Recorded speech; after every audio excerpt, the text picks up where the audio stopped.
ఉద్యోగాలు కూడా రెగ్యులరైజ్ అవుతాయి, మీరు ప్రభుత్వ ఉద్యోగులుగా గుర్తించబడతారు. కాబట్టి తెలంగాణ రాష్ట్ర ఉద్యమంలో మనం చెయ్యి కలుపుదాం, కాలు కాలు కదిపి కదం దొక్కి రాష్ట్రాన్ని తెచ్చుకుందామని చెప్పి ఆ పోరాటంలో వాళ్ళను భాగస్వాములను చేసినాం. గత ముఖ్యమంత్రి ఆనాటి తెలంగాణ ఉద్యమ నాయకుడైతే తెలంగాణ రాష్ట్రం వస్తే కాంట్రాక్ట్ అనేటువంటి పదం లేకుండా చేస్తామని చెప్పి ఆనాడు మాటిచ్చిండ్రు తెలంగాణ సమాజానికి. తెలంగాణ రాష్ట్రం వస్తే నిరుద్యోగి అనే మాట వినబడదు అని చెప్పి మాటిచ్చిండ్రు ఆనాడు తెలంగాణ సమాజానికి. ఒక పెన్ను పేపర్ ఉంటే చాలు, స్వరాష్ట్రం ఏర్పడితే ఒక్క పూటల సర్వీస్ రూల్స్ మార్చి ఉద్యోగుల భవిష్యత్తు బ్రహ్మాండంగా చేస్తామని మాటిచ్చిండ్రు ఆనాటి ఉద్యమ నాయకుడు కేసీఆర్ గారు తెలంగాణ సమాజానికి. కానీ తెలంగాణ రాష్ట్రం వచ్చినాక ఏమైంది అంటే, తెలంగాణ రాష్ట్రం వచ్చినాక నిరుద్యోగులకు ఉద్యోగాలు రాలే. ఆనాటి 10 ఏళ్లల్లో ఒక్కనాడు జాబ్ క్యాలెండర్ రిలీజ్ కాలే. ఇవాళ 6 నెలల కాంగ్రెస్ ప్రభుత్వ కాలంలో కూడా ఇప్పటి వరకు జాబ్ క్యాలెండర్ రిలీజ్ కాలే.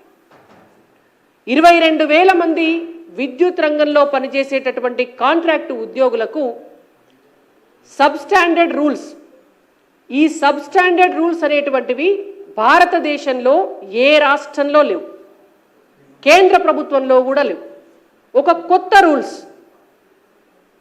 తెలంగాణ రాష్ట్రంలో ఒక కొత్త రూల్స్ పెట్టి ఆ రూల్స్ ప్రకారంగా వీళ్లను రెగ్యులరైజ్ చేస్తున్నాము అని అబద్ధాలు చెప్పి ఒక కొత్త పదం ఆర్టిజన్ అనేటువంటి ఒక పదాన్ని క్రియేట్ చేసి ఆ 22,000 మందిని ఆర్టిజన్లుగా గుర్తించింది గత ప్రభుత్వం. ఇవాళ వాళ్ళు నెత్తి నోరు కొట్టుకుంటున్నారు. ఈ 22,000 మందికి ప్రభుత్వ ఉద్యోగికి వచ్చేటటువంటి పే స్కేల్ రాదు. ఈ 22,000 మందికి ప్రభుత్వ ఉద్యోగికి వచ్చినట్టుగా ఈపీఎఫ్ రూల్స్ వర్తించవు. ఈ 22,000 మందికి ప్రభుత్వ ఉద్యోగులకు వచ్చినట్టుగా ప్రమోషన్లు రావు. ఈ 22,000 మందికి రిటైర్ అయితే రిటైర్మెంట్ బెనిఫిట్స్ రావు. ఈ 22,000 మందికి రేపు రిటైర్ అయిన తర్వాత పెన్షన్ కూడా రాదు. ఇది గత బీఆర్ఎస్ ప్రభుత్వము విద్యుత్ కార్మికుల జీవితాలను ఆగం చేసేటటువంటి ఒక కొత్త రూల్స్ తీసుకొచ్చి అటు వాళ్ళు ప్రైవేటు ఉద్యోగులు కాదు, అటు వాళ్ళు కాంట్రాక్ట్ ఉద్యోగులు కాదు, ఇటు ప్రభుత్వ ఉద్యోగులు కాదు, వాళ్ళ జీవితాలను త్రిశంకు స్వర్గంలో పెట్టింది. ఇవాళ మేము రేవంత్ రెడ్డి గారి ప్రభుత్వాన్ని డిమాండ్ చేస్తున్నాం.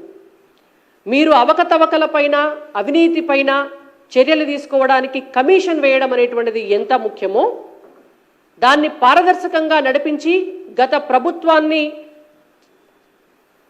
ప్రభుత్వం వల్ల నష్టపోయినటువంటి డబ్బును రికవరీ చేస్తారా, వాళ్లకు శిక్ష పడేలాగా చేస్తారా, అవన్నీ చేయటం అనేటువంటిది ఎంత ముఖ్యమో ఇవాళ తెలంగాణలో ఉన్నటువంటి ఈ 22,000 మంది విద్యుత్ కార్మికుల భవిష్యత్తు, వాళ్ళ ఉద్యోగాలను రెగ్యులరైజ్ చేయటం కూడా అంతే ముఖ్యం. కాబట్టి మీరు వీళ్ళందరినీ కూడా రెగ్యులరైజ్ చేసే దిశగా ఆలోచించాలని చెప్పి మేము రేవంత్ రెడ్డి గారిని అలాగే విద్యుత్ శాఖ మంత్రి గారిని కూడా డిమాండ్ చేస్తున్నాం.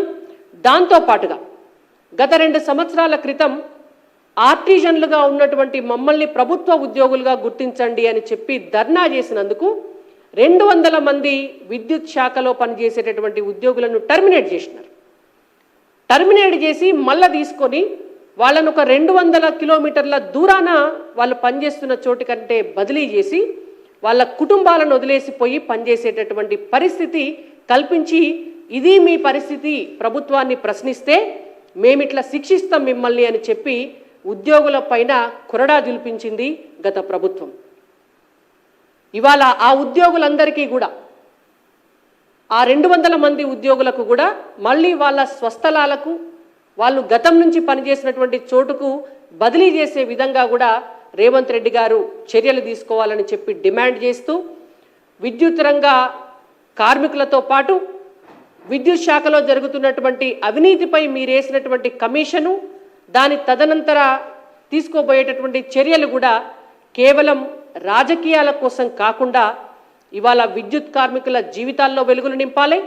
అలాగే తెలంగాణ రాష్ట్రంలో ఆస్తుల కంటే అప్పులు ఎక్కువైనటువంటి విద్యుత్ శాఖను గాడిన పెట్టే దిశగా నిజమైనటువంటి చర్యలు తీసుకోవాలని చెప్పి రేవంత్ రెడ్డి గారిని భారతీయ జనతా పార్టీ తరపున డిమాండ్ చేస్తున్నాం.